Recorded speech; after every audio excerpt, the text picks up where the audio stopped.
Bu dəfə sizə illərlə özü dəyişən, amma dadı heç dəyişməyən məkan haqqında danışacağam.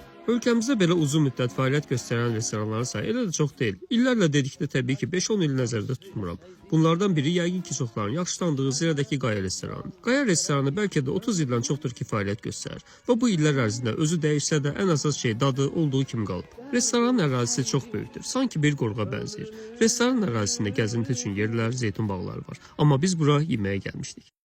Deməli, belə kotejlərdən birində oturmuşduq. Kotejlər xüsusi qədim daşlardan hörülüb. Ən azından xüsusi bir yerdə oturduğunu gələn kimi hiss edirsən. Keçək yeməklərə. Xalodlar öz yerində, amma həyatında ilk dəfə kütümdən kotlet və lülə yedim. Yəni ilk dəfə burada oturanda belə bir şey olduğunu bildim. Ümumiyyətlə Qaya restoranı balıq yeməkləri ilə daha çox tanınır.